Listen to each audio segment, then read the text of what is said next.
So you know that trickle-down economics doesn't work, right? We started doing trickle-down economics with Ronald Reagan in 1980, and ever since 1980, workers' pay has flatlined as productivity has skyrocketed. So it used to be productivity and pay, and now it's productivity pay. So that's my little graph. And because this is the theory that we've been operating under. It's called neoliberalism. Neoliberalism is you commodify everything, put a price tag on everything, and also you give money to rich people and you don't do social programs. Well, here's what it sounds like on TV. We know how to create jobs. Ronald Reagan did it. I was part of that. We know how to create jobs. We did it when I was Speaker. And the way you create jobs is you have lower taxes, you have less regulation, you have litigation reform. So he says they created jobs with Reagan. We did it with Ronald Reagan. They created jobs. That's what they're saying. That's what he's saying. They created jobs. Well, here's a guy who was in the Bush White House, the first Bush White House. He'll tell you that what Reagan did and those tax cuts actually hurt workers. Huh? Wait a minute. The argument that tax reform is going to raise wages is simply a lie. Kevin Hassett is a liar. He knows this is all bullshit. And here's some very good information to prove that point.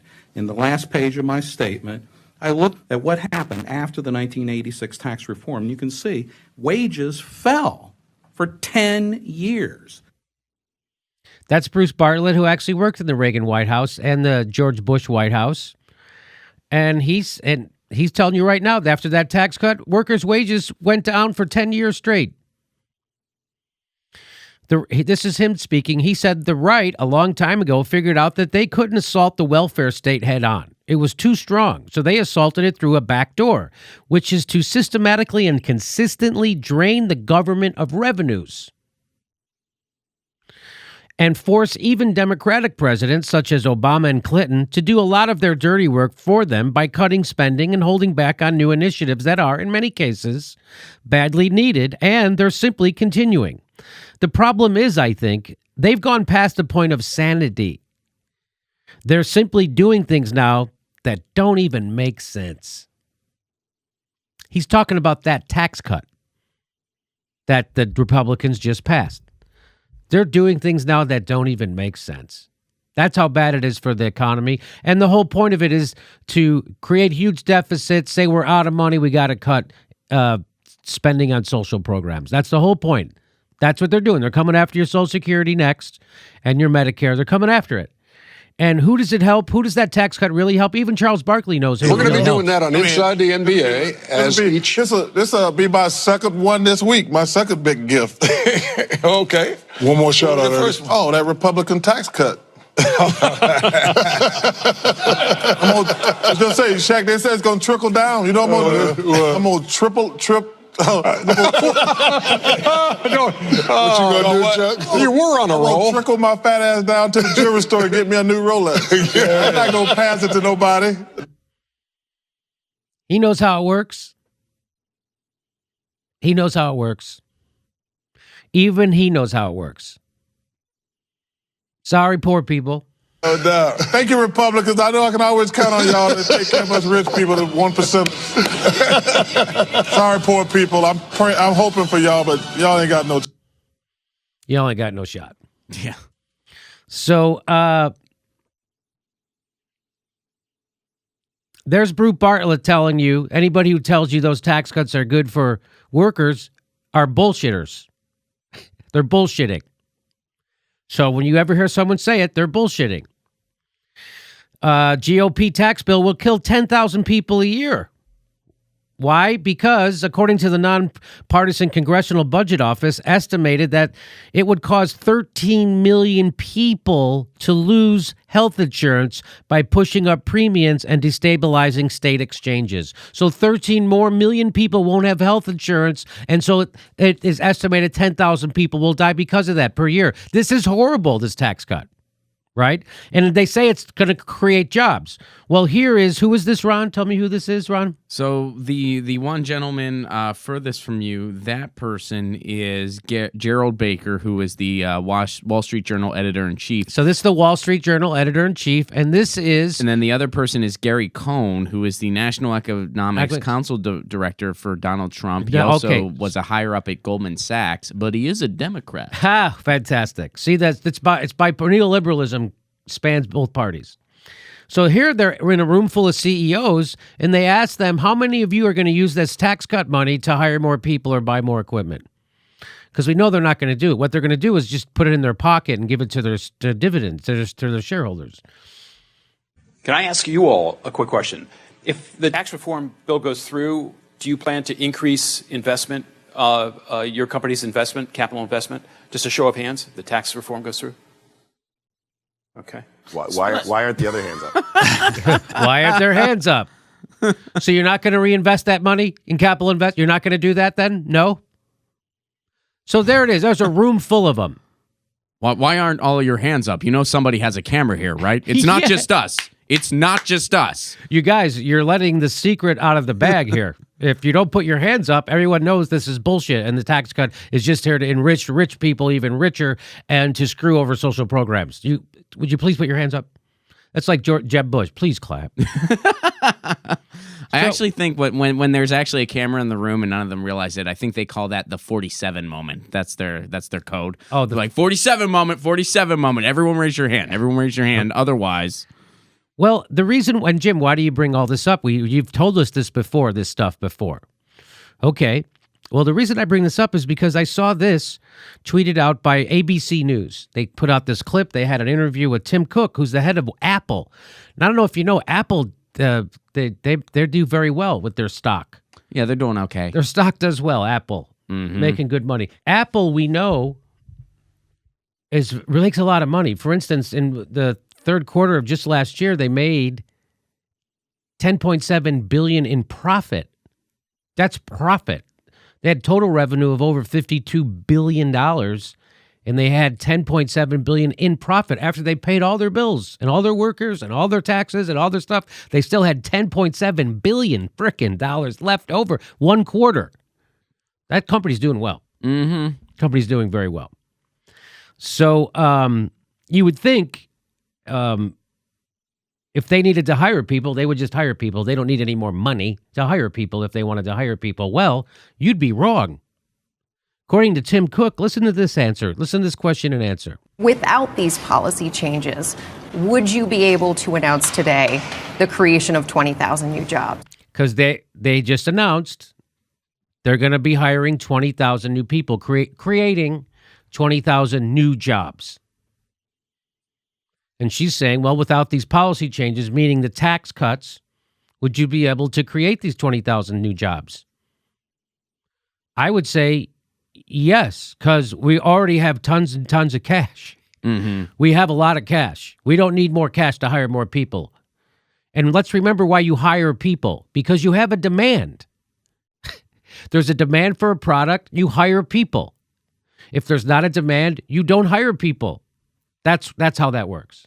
Yeah, and for what they're projecting, like this year, I mean, that would make sense that would be, a healthy estimated add-on for a company of that magnitude. Right. So he's going to add 20,000 jobs, and here's what he says. Is it because of the tax cuts? No, there are clearly, let me be clear, there are large parts of this that are a result of the tax reform, and there's large parts of this that we would have done in any situation.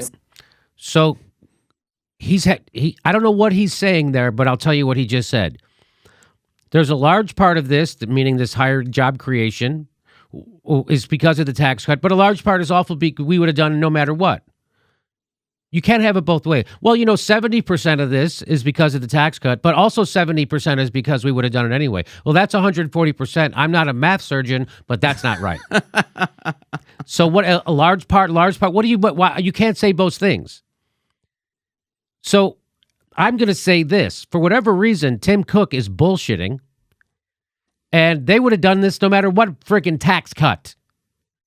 But listen to the rest. Let's listen to this whole answer. Without these policy changes, would you be able to announce today the creation of 20,000 new jobs? No, there are clearly, let me be clear, there are large parts of this that are a result of the tax reform, and there's large parts of this that we would have done in any situation. So it sounds like President Trump's tax bill has been a huge windfall for Apple. Well, there are two parts of tax bill, right? There's a corporate piece and an individual piece. I do believe the corporate tax side will result in job creation and a faster growing economy. Every other person I've heard, saw, every news article, I just showed you Bruce Barr, everybody's saying that's bullshit. And you're saying he's pretending that he wouldn't have hired these people unless they got a tax. They didn't have enough money. Apple didn't have enough money to hire people. All of a sudden now, oh boy, we were just barely treading water on our $52 billion a quarter.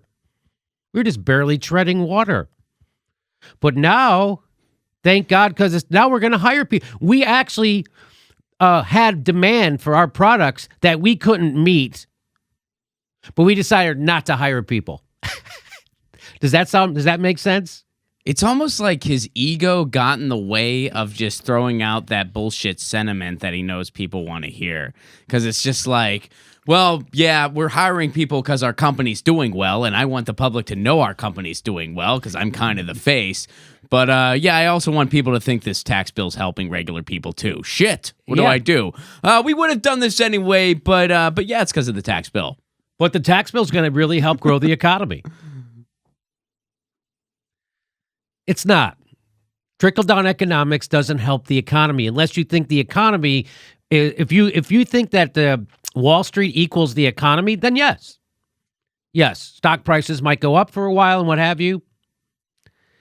But that doesn't mean the economy. That doesn't mean that people have more money in their pocket, that people's lives got better, that more people have health care or access to education, or that's not what that means. That means that the people who are already super rich already are super rich. And he said he wouldn't create, of course he would have created these jobs. You create a job when there's a demand for a product. Case closed. You don't go, well, there's a demand for a product, but fuck it. I'm not hiring anybody. I'm not hiring anybody. I don't care about that demand. So, so I don't know. So all I think is he's just your classic neoliberal millionaire, and he wants a tax cut. And once you make enough money, you lose empathy for regular people. And you also lose the ability to read people's emotions after you're that well. So he's been this wealthy for a long time. And he's just like, yeah, tax cuts are good. That's just the way it is. Tax cuts equal, right? Well, why weren't you hiring before you had all this money? Well, I don't know. But now we are, and it's a large part and a large part.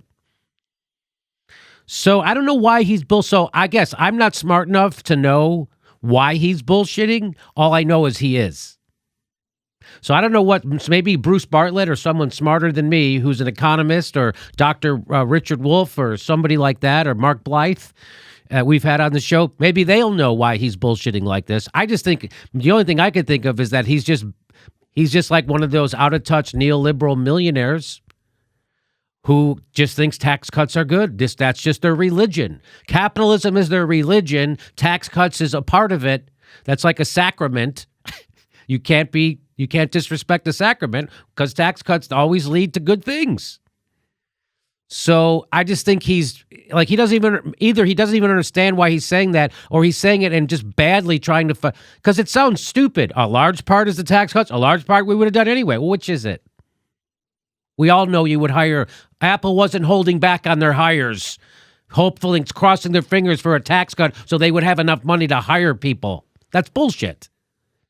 So if you're smart enough to know, let me know in the comments or whatever, because I would like to know. Are you smart enough to know, Ron? I not. don't think so. I mean, I gave you my guess. I think it's just like he just wanted to, like, he remembered shortly after his answer where he was like, oh, yeah, we were kind of just going to hire people. And then he was like, oh, wait a second. They like to hear that this is a good thing because we have to reinforce. We like the tax cuts. So, oh, yeah, this benefits the middle class. I forgot. I was supposed to. Yeah, totally. It's good. So that's just him lining his pockets going, oh, no, it's good for workers. That's all that is? That's my take. I mean, I don't know, maybe I'm wrong, but that's my take on it. Okay. All right. Well, there you go. Thanks for being a subscriber. If you think you're subscribed, they might have already unsubscribed. Please check. And we'll see. Our next live show is February 16th. That's a Friday night in Burbank, California. And if you can become a patron to help support our show, that's a great way to help support us, or come to a live show or get a mug or a thing or a T-shirt. Thanks for your support.